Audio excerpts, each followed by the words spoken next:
Okay अच्छा test अगले जन्म का एक ही तो सर्व बहुत अच्छा गया था। अगला टेस्ट अच्छा दो।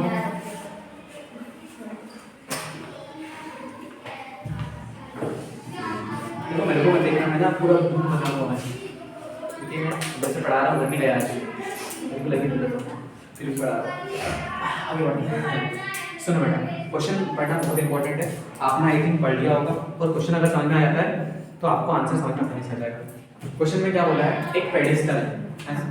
क्वेश्चन नंबर 8 में बोला है कि आपके पास एक पेडिस्टल है, इस टाइप का पेडिस्टल स्टैंड बोल सकते हो। जैसे मोबाइल, आपका मोबाइल का स्टैंड है ना, वैसे वो भी स्टैंड है।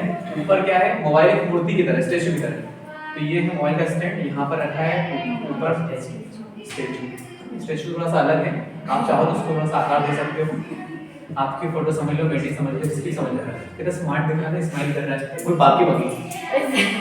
अब सुनो, ये तो एक पेडिस्टल है, हिंदी में इंग्लिश में दोनों में पेडिस्टल ही बोलते हैं। और ये है स्टैचू, इसको हिंदी में बोलते हैं मूर्ति। यहाँ इसको नाम दिया ए, यहाँ दिया बी, यहाँ दिया सी। अब क्या बोला है कि एक व्यक्ति यहाँ पर खड़ा हुआ है जो अगर स्टैचू को देखता है टॉप, कुल मिला के स्टैचू को टॉप पर देखता है तो एंगल बनेगा कितने का, 60 डिग्री।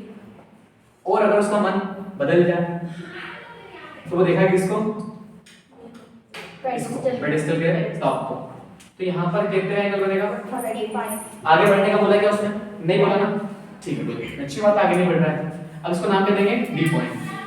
क्या क्या चीज दी है, लिखेंगे किस तरह, कुछ आइडिया है आपको, क्या दे के रखा है आपने को, हाइट ऑफ स्टैचू कितनी दे के रखी है, 1.6।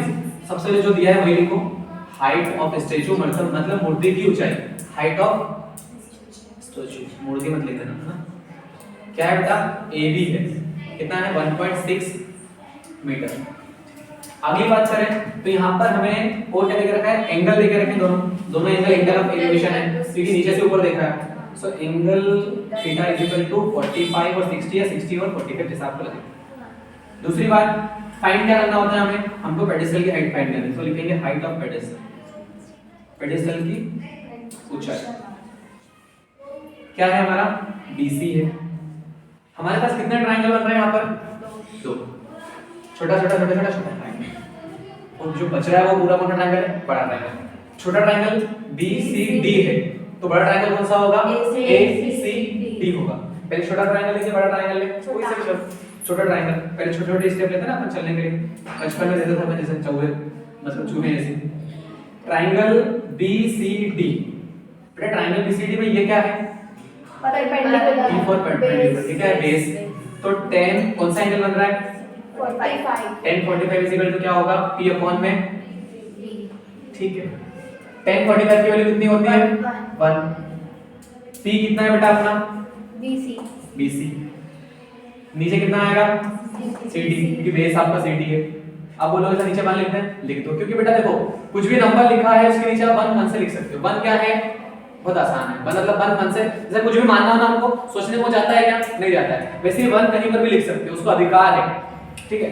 1 क्या है, बिल्कुल फ्री व्यक्ति है, फ्री माइंड व्यक्ति है। तो आपको इसका मल्टीप्लाई करना है तो लिख दो ऐसा BC, और इसका मल्टीप्लाई करना है तो लिख दो CD।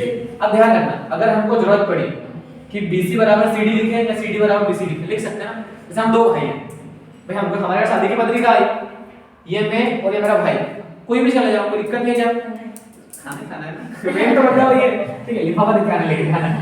अब आगे बात करते हैं, एक ट्रायंगल ले लिया हमने, 3 स्टेप खत्म कर दिए। दूसरा ट्रायंगल कौन सा है, ACD। इन ट्रायंगल ACD पूरा क्या है हमारा, परपेंडिकुलर, पूरा क्या है, बेस है। एंगल कितना है आपका, 10 60 डिग्री। पूरा क्या है आपका, परपेंडिकुलर, नीचे क्या है, बेस। 10 60 की वैल्यू, परपेंडिकुलर पूरा क्या है, AC। अभी सवाल क्या हो जाएगा, AC की AC, ठीक है। नीचे क्या है, CD, ठीक है। चाहो तो आप यहाँ पे वैल्यू रख दो, फिर क्रॉस मल्टीप्लाई कर लो, या क्रॉस मल्टीप्लाई कर लो, वैल्यू रख दो। क्या करना है, रख दे क्या वैल्यू, कि पहले वो थोड़ी सी स्टेप बढ़ा, चलो जा बढ़ाते हैं, रुको मिनट। √3 लिखा। अब मुझे बताओ, हमें AC फाइंड करना है क्या, हमें AC फाइंड करना है क्या, हमको क्या फाइंड करना है, BC तो हमको कोई दिख नहीं रहा है, यहाँ के अलावा कोई दिख रहा है क्या, नहीं दिख रहा है। यहाँ पे दिखा सकते हैं क्या, बिल्कुल दिखा सकते हैं। कैसे दिखाएंगे, AC को हम तोड़ देंगे, है ना। AC को हम तोड़ देंगे AB प्लस BC में। ऐसा क्यों? क्योंकि भैया ये एक लंबा सा क्या है, गन्ना है। आधा तोड़ के खा ले, कोई दिक्कत तो नहीं, मतलब आधा कर लो। कुल मिला के बोलना चाह रहा हूं, अगर दो साइड आपको अलग अलग दी है, सॉरी एक लंबी साइड दी है, दोनों को आप तोड़ तोड़ के लिख सकते हो। जैसे यहाँ पे AC पूरा है, उसको अपन AB प्लस BC क्यों लिख रहे हैं? क्योंकि अपने को BC निकालना है। अगर BC दिखेगा तो ही निकाल पाएंगे ना अपन। भाई अगर मान लो आप शिकार करने गए हो, तो कुछ शिकार करने के लिए गोल दिखेगा तभी मारोगे कि गोली चलाओगे, ढै ढै ढै ढै, ठीक है। अब अपन CD की जगह भी क्या लिख देंगे? BC।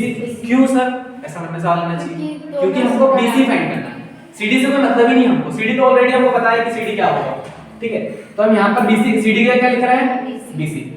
इतनी बात समझ में? आपको अगर ऐसा लगे तो नीचे लिख दिया बिल्कुल अच्छे से, ऐसा डब्बा बना के, चूंकि एसेंस AB प्लस BC बराबर क्या होता है? AC। भैया AC बराबर AB प्लस BC होता है, इसलिए हमने क्या लिख दिया? AC की जगह BC। और यहाँ पे हमने BC क्यों लिख दिया? क्योंकि CD बराबर क्या होता है? BC। ये पता होना चाहिए ब्रैकेट में, आपको याद रहेगा। ऐसे लिखने से क्या होता है, जैसे आपके माथे पे लिख दिया जाए कुछ, मैं समझदार हूँ, आपको याद रहेगा ना, पहले लिखना चाहते हैं, उससे आपको लोग कुछ समझेंगे। इसका मल्टीप्लाई करेंगे या इसका इधर, तो अपन इसका इधर कर रहे हैं, यहाँ पे हो जाएगा AB प्लस BC। क्यों ऐसा आया समझ में आया? क्योंकि बेटा 1 का मल्टीप्लाई करने को कोई का वही आता है, इसका मल्टीप्लाई करेंगे तो क्या होगा? √3BC। चलो ठीक है, बड़ी जोर से आवाज निकल रहा है। अब सुनना, यहाँ पर क्रॉस मल्टीप्लाई करा, √3BC आ गया। और अब सुनना, AB की वैल्यू कितनी है? 1.6 है, BC √3BC। क्या ये BC उस साइड जा सकता है? अब जा क्यों सकता है वो भी मन में पता होना चाहिए। भैया इस साइड तो उसका कुछ होना ही नहीं है ना। बिना गैस जलाए चाय बन सकती है क्या?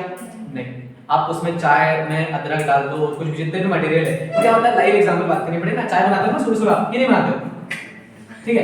तो बेटा सुनो, ये जो 1.6 है वो यहीं रहेगा और ये जाएगा उस साइड, तो भाई लिखेंगे √3BC और माइनस में जाएगा उस साइड माइनस का हो जाएगा। अब सुनो, दोनों में से क्या BC कॉमन निकल सकता है? आप बोलते तो निकाल देता हूं, ठीक है। तो BC दोनों में से अगर कॉमन निकलेगा, इस साइड क्या बचेगा? √3। इस साइड क्या बचेगा? बात समझ में आएगा? दोनों में से BC बाहर, यहाँ पे क्या बचा? √3, यहाँ पे कुछ नहीं बचेगा। तो जिससे कुछ नहीं बचता वहाँ पे इसका कोई नहीं होता, इसका ठीक है। तो ऊपर वाला बात ध्यान रखना, ये मल्टीप्लाई में है, कहाँ जाएगा? डिवाइड में। तो ये बेटा 1.6 लिखेंगे, इसके नीचे क्या लिख देंगे? √3 - 1। अब ध्यान रखना, इसको अलग अलग मत ले आना, ये जोड़े के साथ आया है। जो माइनस प्लस मतलब वो क्या होता है? जोड़े के साथ आता है, ठीक है। क्योंकि आजकल क्या सीधा सीधा चल रहा है शादियों का, जोड़े चल रहे हैं। अब बेटा सुनो, अगर नीचे रूट का नंबर होता तो क्या करते हैं अपन? परिमेयकरण या फिर रेशनलाइजेशन। आप बोल रहे हो सर सवाल कब खत्म होगा? परिमेयकरण, इसको बोलते हैं रेशनलाइजेशन, ठीक है। अब रेशनलाइजेशन क्या होता है? कुछ नहीं बेटा, बहुत आसान है। जो नीचे नंबर लिखा है ना, जो नीचे नंबर लिखा है, नीचे क्या लिखा है? √3 - 1 लिखा है, उसी का ऊपर नीचे मल्टीप्लाई करना है। √3 - 1 √3 + 1 + क्यों क्यों क्यों बताता हूं, साथ में कोई नंबर हो तो ठीक है।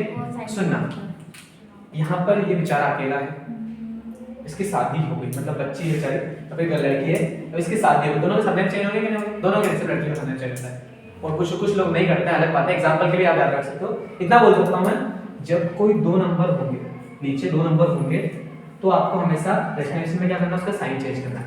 नंबर वही के वही रहेंगे, सिर्फ क्या चेंज होगा? Sign change. अगर इनटू का तो डिवाइड होता है। हाँ, और अगर अकेला होता तो सिर्फ √3 अपॉन में √3 मल्टीप्लाई करते हैं रेशनलाइजेशन में। तो देखो पहले लिखेंगे 1.6, यहाँ पे लिखेंगे √3 प्लस में 1 अपॉन में, देखो यहाँ पे एक फॉर्मूला लग रहा है, ये है a - b a + b। क्या होता है फॉर्मूला? a का स्क्वायर - b का स्क्वायर। मैं यहाँ पे लिख दे रहा हूँ a का स्क्वायर मतलब क्या? √3 का होल स्क्वायर माइनस में 1 का होल स्क्वायर। इसके पड़ोस में लिख दे रहा हूँ फॉर्मूला भी, कि भैया अगर a - b लिखा हो या फिर a + b दिखे आपको वहीं पे, तो a का स्क्वायर - b का स्क्वायर आप लिख सकते हो, ठीक है। ये स्टेप ऊपर लिख देता हूं, यहाँ पे देख लेना दिख रहा है कि यहाँ पे √3 का स्क्वायर करेंगे तो क्या आएगा? 3 क्यों आएगा पता है? हाँ। √3 का स्क्वायर मतलब हो रहा है √3 × √3। दो बार रूट में मल्टीप्लाई 3 कर वहां कितने बार आएगा? एक एक बार। सो 3 और माइनस का 1 का स्क्वायर कितना होता है? 1.6 √3 प्लस में 1 अपॉन में 2 बचेगा। अब ये पॉइंट को कुछ सेकंड के लिए भूल जाओ। भूल गए? हाँ। टच कितने भूल गए? 2 से डिवाइड करेंगे 16 को कितनी बार में होगा डिवाइड? 8 बार। 8 बार। चलो लिख दिया 8। अब पूछो पॉइंट का क्या होगा? कुछ नहीं बेटा। पॉइंट लग जाएगा। अगर एक नंबर का पॉइंट है तो ऊपर से गिनो एक नंबर और वहां पे लगा दो पॉइंट, तो पॉइंट यहां लगेगा और पॉइंट लगा होता तो उसके आगे 0 लगाते हैं। तो यहां पे आंसर आ चुका है 0.8 √3 + 1 metre. Thank you so much. थोड़ा छोटा सवाल है। अरे वाह।